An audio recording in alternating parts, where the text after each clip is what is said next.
everyone. Well, it's morning for me. It's not morning for Fran Acunzo from Akara Partners on the East Coast. How are you, Fran? I'm great, Alan. How are you doing?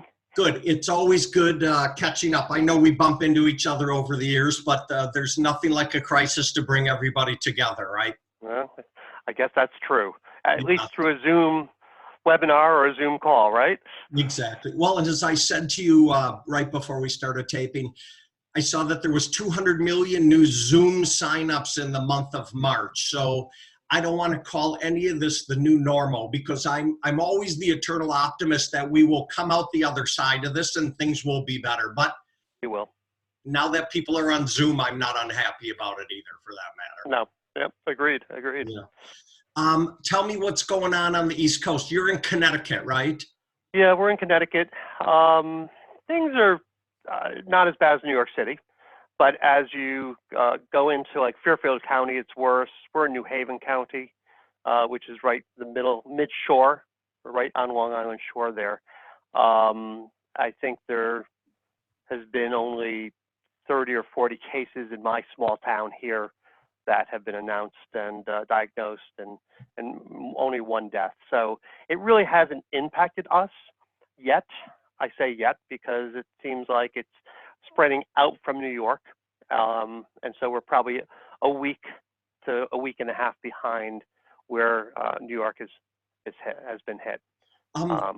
You know, it's ironic with all this. I mean, we're not, LA is a hotspot, but I'm 2 hours down, 3 hours down the highway in Palm Springs, and most of the snowbirds have gone home. And so it is deathly quiet here.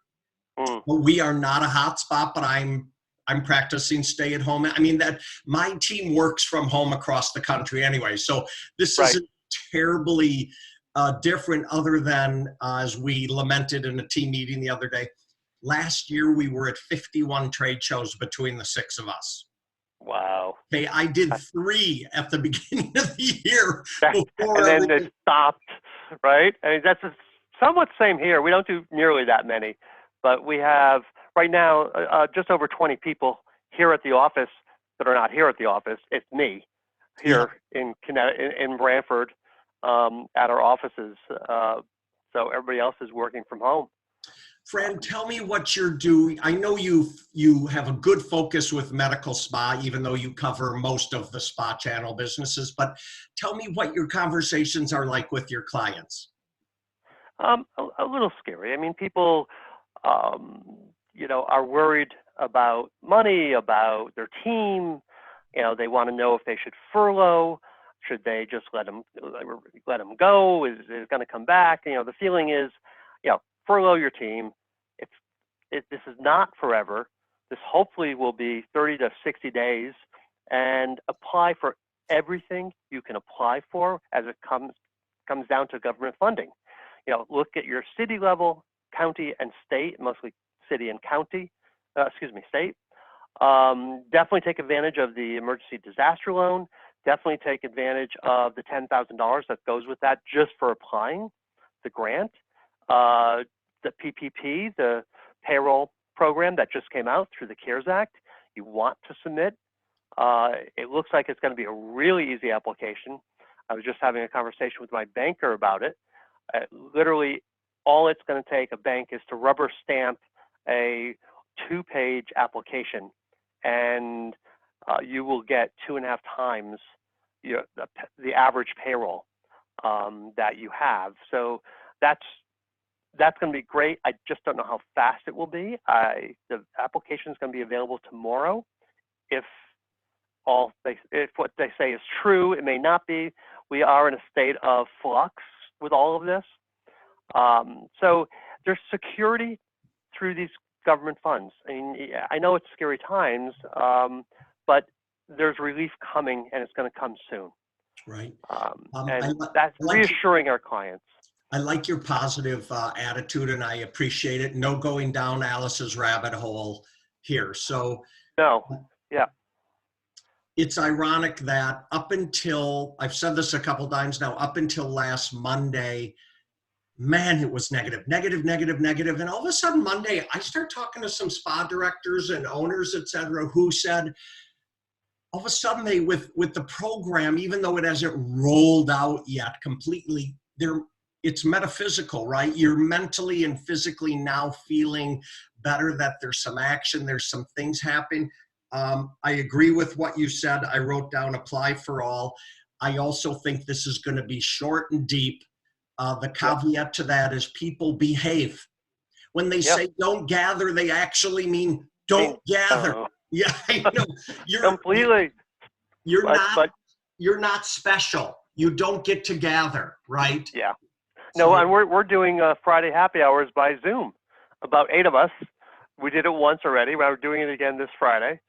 So stay safe and stay away from each other. It's what you really need to do. We keep talking to our clients about 3 things. It's support, it's education, and it's connection. So during this time, you can physically close your doors. You cannot virtually close your doors.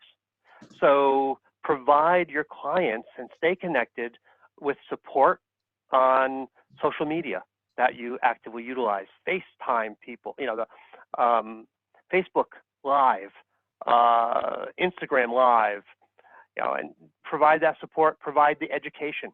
Come up with, people have nothing to do, they're sitting home. Give them some good education about things within our industry, and then stay connected with them. Reach out to your clients on a regular basis with email. Don't stop email broadcasts. If you do them once a week, continue to do them once a week, right. But don't make them promotional. It's not like, come on down and buy Botox now. We are saying, I'm sorry, go ahead. No, it's funny you say that, because I just read in the local paper here how, there's a ban on elective surgery, but then it said there's a bunch of doctors doing elective surgery now. So right, whatever, right? It's amazing. Fran, but you've been doing this almost as long as I have. This is year 31 for me in our industry. And I have to tell you, what you say is so true. When I got in the business, the mantra was educate, educate, educate. Nothing's changed 30 years later. It's the same thing, right? It really is, especially now. People want that education. They want that support. They want to hear from you. They don't want you to try to sell them. And the one caveat to that is, we have a client in Tulsa. Every year in May, they have an incredibly large event, to the point of almost just being under $1 million they sell in the month of May because of this event, right?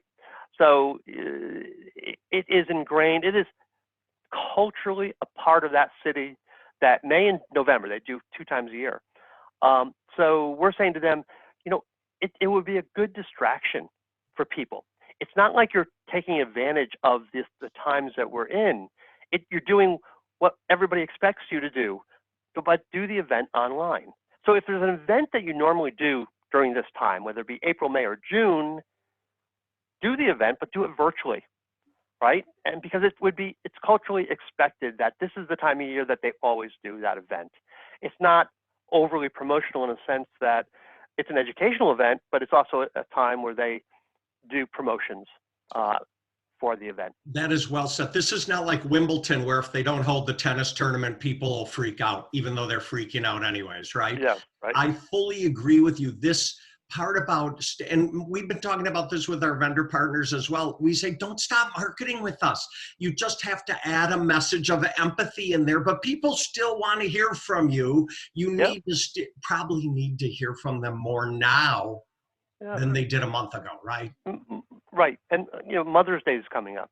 Well, everybody expects every Mother's Day you have some types of special offerings. Still do those, but do them virtually. And maybe it's a little bit more of a discount this year because people are willing to buy ahead when they can use them even more so, right? So don't shut your doors. Don't virtually shut your doors. It's bad enough you physically have shut your doors, but you don't have to virtually. Yeah. Sound words from a very sound man. So, Fran, thank you for sharing a few minutes with us this morning. I'm wishing you and your family and your team just stay safe, stay healthy. Oh, and I'm going to put all your contact info, if it's okay, on the back of this so people can reach out to you as well. Absolutely fine, of course. All right. Thank you. Stay well. Thank you, Allan. You too.